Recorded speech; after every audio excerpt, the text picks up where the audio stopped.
안녕하세요. 인문학을 요리하는 남자, 인문학 셰프 세보미입니다. 앞선 세미나에서 도킨스 선생님께서는 종교는 어떻게 해서 출현했는가 이 문제에 대해서 자연 선택의 메커니즘, 즉 어, 인간 개체의 생존과 번식에 우연히 유리한 상황이 있었고 그러한 상황과 어, 집단적으로 어떤 특정 존재에 대한 믿음, 그러한 과정을 통한 집단적 연대와 결속이 생존과 번식에 유리한 그런 우연한 상황과 잘 맞아떨어지면서 종교가 출현하였다. 결국 종교의 출현은 자연 선택의 메커니즘에 따른 것이다. 이런 입장을 저희가 어, 잘 확인했고 이어서 어, 제가 결국 집단적 믿음으로서 종교는 개체의 생존과 번식에 유리할 수밖에 없는 그러한 상황 덕분에 출현한 셈이군요.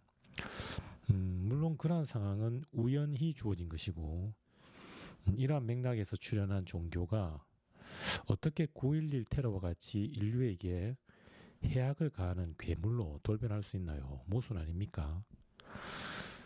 종교가 인류의 생존과 번식에 유리할 수밖에 없는 어떤 상황, 맥락과 잘 어, 맞아떨어져서 결국은 자연 선택의 메커니즘에 따라서 종교가 출현하였다면 그렇게 인류의 생존과 번식에 유리한 이유 때문에 출현한 종교가 어떻게 9.11 테러와 같이 인류에게 해악을 가하는 그러한 어, 믿음으로 돌변할 수가 있는가? 이건 모순 아닌가? 이렇게 제가 여쭙습니다. 자, 그러니 도킨스 선생님께서 집단적 망상에 빠지면 인류는 비극에 직면합니다. 그런데 현대사회에서 우리는 이질적 집단과도 연대할 필요가 있습니다. 즉 생각이 다른 사람이나 공동체와도 소통할 필요가 있어요. 하지만 집단적 믿음에 치우친 성향은 그러한 연대와 협력을 방해합니다. 심지어 이질적 집단을 혐오하거나 증오하여 폭력적인 방식으로 제거하려고 하지요.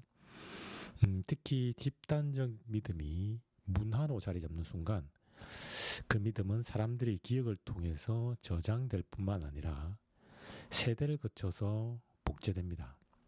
저는 이러한 현상을 밈이라고 부르는데 일종의 문화 유전단이라고 할 수 있어요. 즉 밈이 작동하는 방식은 유전자가 개체의 몸을 빌려 저장되어 있다가 세대를 거쳐 복제되는 방식과 유사합니다.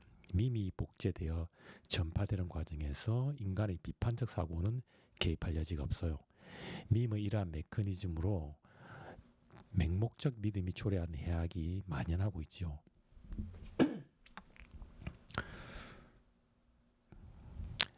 인류의 생존과 번식에 어, 유리한 그런 음, 원리 덕분에 종교가 출현했다면 어떻게 9.11 테러와 같은 인류의 해악을 가하는 그런 원인으로 종교가 돌변할 수가 있는가? 이거 모순 아닌가? 이 질문에 대해서 도킨스 선생님은 물론 종교는 자연 선택의 메커니즘에 따라서 출현하였다.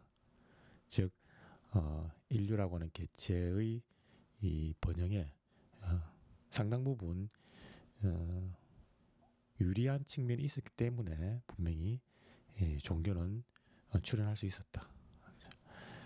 자, 그런데 지금은 상황이 달라졌다. 지금은 어, 이 종교라고 하는 것이 같은 믿음을 가진 이 집단 내에서는 A, B, C라고 하는 집단 내에서는 연대와 결속을 유지한다. 연대와 결속을 불러일으킬 수 있다. 하지만 이질적인 집단에 대해서는 즉 믿음이 서로 다른 이질적인 집단에 대해서는 상당히 배타적으로 작동하는 경향이 있다. 그런데 지금 현대 사회는 믿음이 서로 다른 집단 공동체를 할지라도 서로 소통하여야만 온전한 그리고 원만한 문제 해결이 가능한 그러한 상황에 직면하고 있다. 그런 상황을 맞이하고 있다. 자, 그런데 여전히 그 종교는 동일한 집단적 믿음을 가진 집단 내의 구성원들에게는 굉장히 이타적이고 관용적이지만 그렇지 않은 집단과 공동체에 대해서는 굉장히 배타적이다. 그래서 이 종교적 믿음이 집단과 집단 간의 충돌을 야기하는 그러한 원인으로 문제거리로 지금 출현하였다. 그 결과 믿음이 서로 다른 집단끼리 배타시하고 폭력적으로 공격하는 그러한 비극적 상황을 우리가 지금 직면하고 있다. 이렇게 보고 있습니다.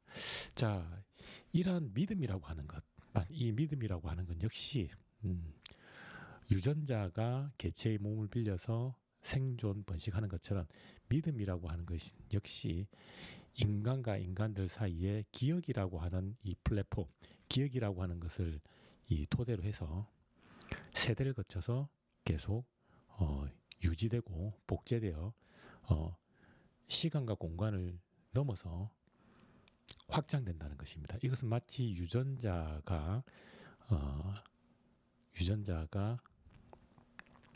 생존하고 번식하는 것처럼 유전자가 개체의 몸을 빌려서 생존하고 번식하는 것처럼 이 믿음이라고 하는 문화 단위가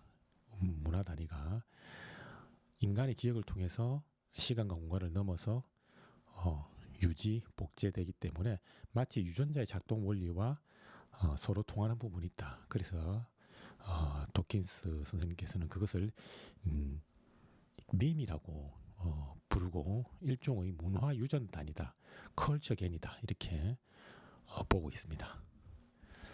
그리고 이러한 밈의 맹목적인 복제 과정에서 그러한 밈의 시스템이 서로 다른 A라는 밈 시스템, B라고 하는 밈 시스템 이렇게 서로 다른 밈 시스템끼리 배타적으로 충돌하는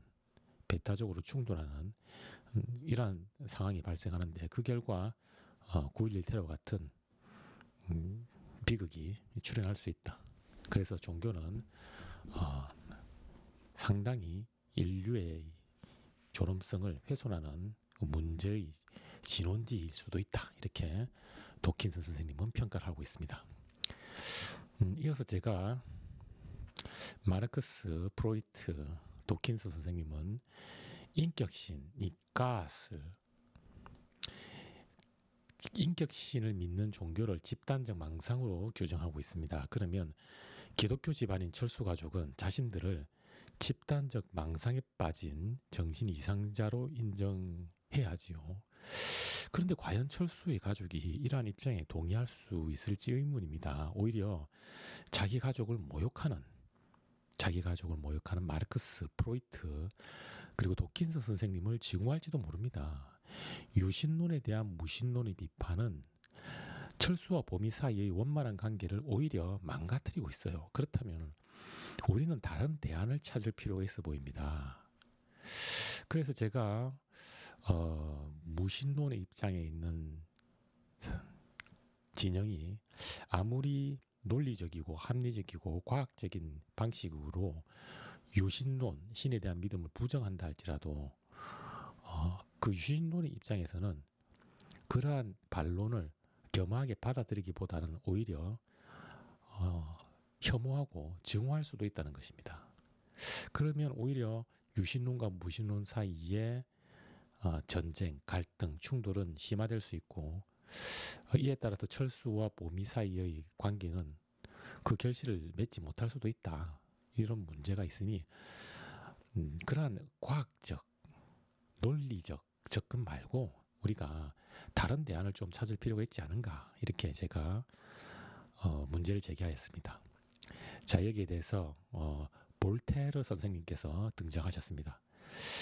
자, 볼테르 선생님께서 그 대안으로서 저는 톨레랑스, 즉 관용의 정신을 제안합니다. 관용의 정신에 따르면 저는 저와 의견이 다른 사람의 말에 동의하지 않는다 할지라도 그 상대방이 저와 다른 의견을 말할 수 있는 권리를 지켜주기 위해 목숨을 걸고라도 싸울 것입니다. 즉, 제가 의미하는 관용은 반대 의견에 동의하지는 않지만 그 반대 의견을 표현할 권리를 인정하는 태도입니다. 참고로 저는 가톨릭 신자입니다.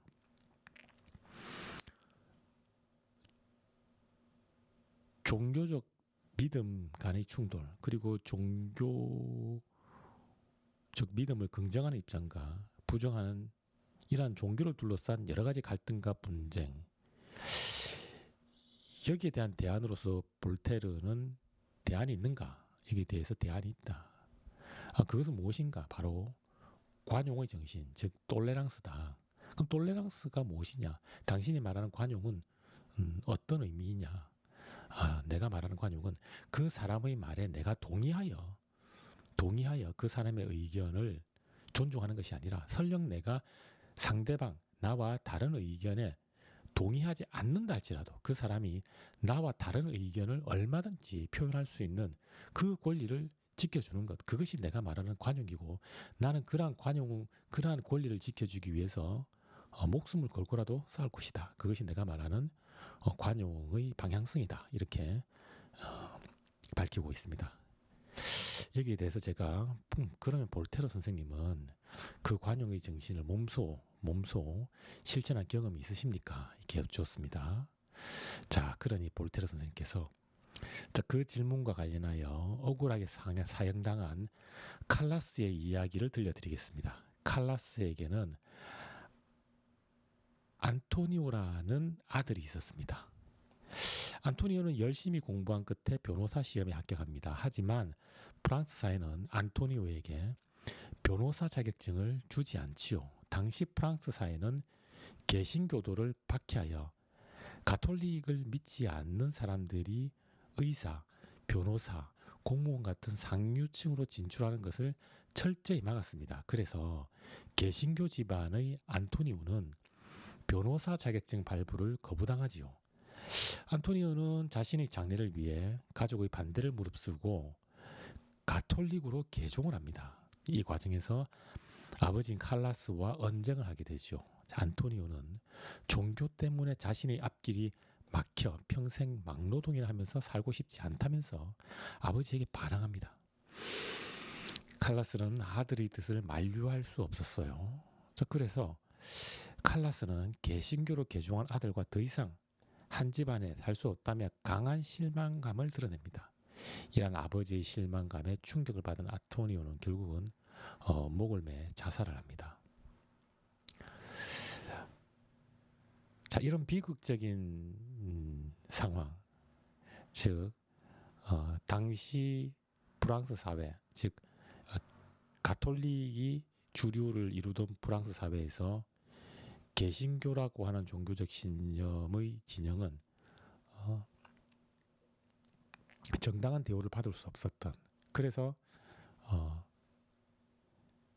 자신이 원하는 사회적 지위와 전망을 실현할 수 없었던 그러한 맥락에서 비극의 주인공으로 출연한 안토니오.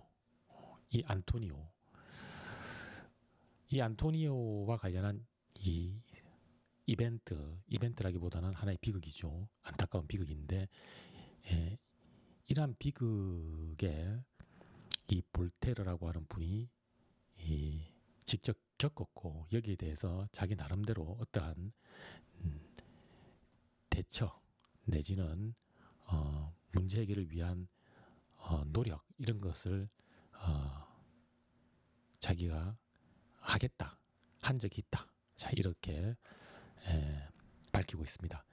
자, 여기에 대해서 제가 당시 기독교 사회에서 자살을 한 사람은 천국에 갈 수 없는 것으로 간주되어 치욕적인 행위를 저지른 것으로 취급하지 않았습니까?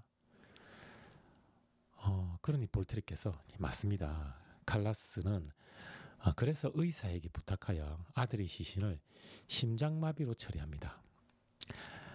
아들의 사인을 심장마비로 아들이 생명을 다한 것으로 그렇게 좀 해주십시오. 그렇게 하고 의사 선생님도 어, 칼라스 가족의 명예를 생각해서 어, 부탁을 받아들입니다. 하지만 경찰국장은 안토니오의 목에 남아있던 상처를 바탕으로 아버지가 아들을 목 졸라 살해한 것으로 단정합니다. 물론 칼라스의 범죄 혐의를 입증할 관련 증거는 없었어요. 심지어 목격자의 진술 역시 안토니오가 자살한 것임을 밝히고 있었어요. 하지만 당시 판사는 칼라스가 가톨릭 교도가 아니라는 이유로 강한 혐오감에 휩쓸립니다. 그래서 살인 혐의로 기소당한 칼라스에게 사형을 선고합니다. 결국 칼라스는 수레바퀴에 매달려 매질과 고문을 당하다 생을 마감합니다. 아주 비극적이죠. 아들의 명예를 지키기 위해서 노력하였으나 그러한 노력이 오히려 아들을 살해한 살인범으로 누명을 받고 억울하게 생을 마감하게 되죠. 그리고 그러한 누명이 상당 부분 종교적 배타성에서 비롯하였다. 이런 것을 알 수가 있습니다. 자, 그래서 제가 칼라스의 억울한 죽음과 관련하여 선생님은 도대체 무엇을 하셨습니까? 그러니 볼테르께서 저는 칼라스 유족을 찾아갔습니다. 그의 아내, 아들과 이야기를 나누었어요. 이뿐만 아니라 당시 안토니오의 자살을 목격했던 이웃들의 증언도 들었습니다. 이를 바탕으로 저는 칼라스의 무고함을 확신했습니다. 당시 저는 프랑스에서 나름 상당히 존경받는 학자였지요. 그래서일까 개신교 신자를 혐오하는 가톨릭 교도들도 칼라스의 살인 혐의를 터무니없는 소리라고 저의 입장을 지지해주기 시작했습니다. 결국 저는 칼라스가 세상을 떠난 지 4년 만에 프랑스 대법원에서 그의 무죄와 보상 판결을 받아냅니다. 결국 우리 볼테르는 여러 가지 정황 증거와 변호사의 도움을 통해서 칼라스의 무고함을 입증했고 그 결과 칼라스의 억울함을 법적 판결을 통해서 이끌어냅니다. 참고로 이 볼테르는 가톨릭 신자입니다. 가톨릭 신자임에도 불구하고 자신과 종교적 신념이 다른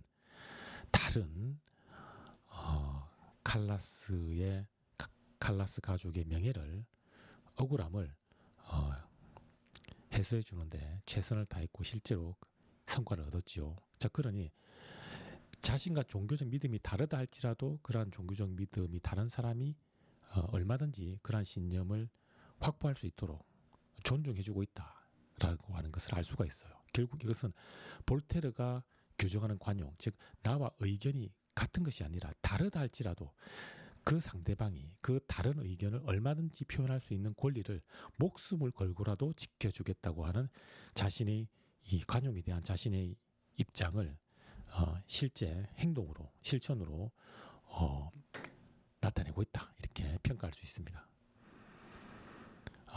자, 그래서 보통 이렇게 암과 실천이 일치하는 즉 지행 합일의 이 모습을 우리 볼테르가 보여주고 있다 이렇게 평가할 수 있는 셈이죠. 자, 그래서 이 칼라스의 억울한 죽음과 관련하여 그 근본적 원인이 도대체 무엇입니까? 제가 여쭈었습니다. 그러니 볼테르 선생님께서 칼라스의 비극은 종교적 맹신과 편협함에서 비롯한 것입니다. 당시 프랑스 사회는 구교인 가톨릭에 대한 맹신이 주류를 이루었고 이러한 맹신은 개신교에 대한 증오와 불신, 혐오로 분출합니다. 종교적 맹신에 함몰되면 자신과 다른 신념을 가지거나 의견이 다른 사람을 증오하게 됩니다. 이것이 바로 가장 위험한 맹신입니다. 자신과 의견이 다르다는 이유로 형제 자매를 박해할 때 인간은 즉시 괴물이 됩니다. 이러한 비극이 다시는 발생하지 않도록 대안을 마련해야 합니다. 그래서 이 칼라스의 억울한 죽음과 관련한 그리고 칼라스 가족의 비극과 관련한 그 근본적인 무엇이냐, 근본적인 원인이 무엇이냐 여기에 대해서 볼테르는 바로 그것은 이 같은 종교적 신념을 가진 집단에게는 굉장히 이 허용적이고 다른 종교적 신념에 대해서는 매우 배타적인 그러한 종교적 맹신과 편협합니다. 여기에 갇히게 되면 자신과 신념이 다른 종교적 신념이 다른 개인이나 집단을 혐오하고 굉장히 이 동물적인 그리고 폭력적인 방식으로 공격하는 이 과정에서 비극이 발생한다. 이렇게 보고 있습니다. 자, 그래서 제가 그러면 선생님께서 그에 대한 대안으로서 언급하신 것이 바로 관용입니까? 그렇습니다. 볼테르께서 맞습니다. 그래서 저는 관용이 필요하다는 겁니다. 우리 사회는 차이와 다름을 인정하고 포용하는 관용의 정신에 관심을 기울여야 합니다. 인간은 나약하고 불완전합니다. 그래서 우리 모두 한계에 직면할 수밖에 없어요. 그런데 한계 덩어리인 인간이 마치 완전한 존재인 것처럼 자기의 주장만이 옳다 혹은 진리라는 절대성을 고집하지요. 터무니없는 소리지요. 인간 삶의 한계를 고려할 때 우리는 서로를 이해하고 존중할 필요가 있습니다. 이것이 진정한 용기입니다. 그래서 철수와 봄이 가족은 상대방의 종교적 신념에 동의하지 않는다 할지라도 서로의 입장을 존중하고 포용해야 합니다. 자, 여기서 한 번 더 종교적 신념이 다른 그러한 측면에서 발생하는 배타성 그리고 공격성 여기에 대한 대안은 있는가? 있다. 그것은 관용인데 그 관용은 자신과 의견이 동일한 것이 아니라 서로 다르다 할지라도 그 다른 의견을 얼마든지 표현할 수 있는 그러한 권리를 인정하는 것이다. 그것이 내가 말하는 관용이다. 그러면 왜 우리는 그러한 관용의 정신을 가져야 하는가? 왜냐? 인간의 알미라고 하는 것은 온전하지 않다.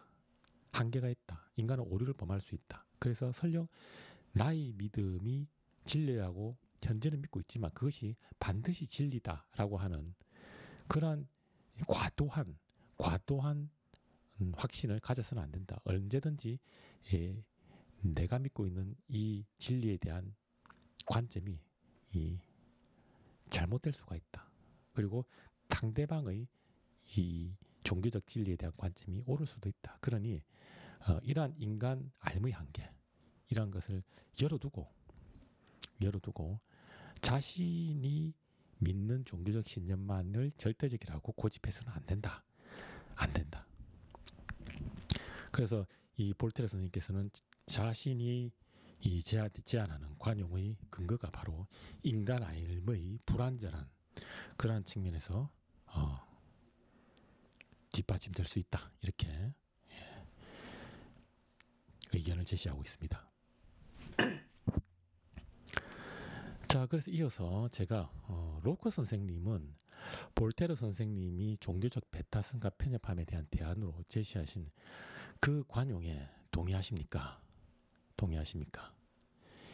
자, 이렇게 여쭈었더니 이 로커 선생님께서 등장하셔서 이렇게 이야기하십니다. 물론입니다. 칼라스의 비극은 종교적 믿음의 배타성에서 비롯한 것입니다. 우리는 자신이 믿는 종교적 신념만이 절대적 진리라는 독단에 빠지는 경향이 있어요. 이러한 독단은 국가 권력에 기대어 다른 종교적 교리를 따르는 사람을 박해하는 현상으로 이어지기도 합니다. 심지어 종교적 신념이 다른 상대방을 구원한다는 변명을 대면서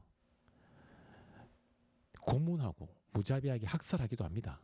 특히 국가의 존재 이유는 국민의 생명, 자유, 재산을 보호하는 것인데 국가가 종교와 야합해서 오히려 인간의 천부적 인권을 침해한다면 스스로 국가 자신의 존재 이유 자체와 스스로 자신의 이 존재 이유 자체를 부정하는 모순입니다. 저는 개인의 양심과 자유를 존중하는 자유주의자로서 서로 다른 종교적 신념을 존중해야 한다고 생각합니다. 즉 우리는 종교적 믿음에 대해 관용의 태도를 지녀야 합니다. 자, 우리 로크 선생님께서도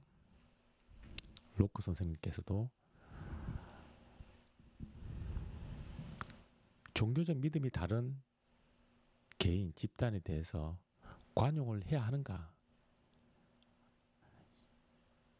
여기에 대해서 로크 선생님은 물론 그렇다. 관용이 필요하다. 관용이 필요하다.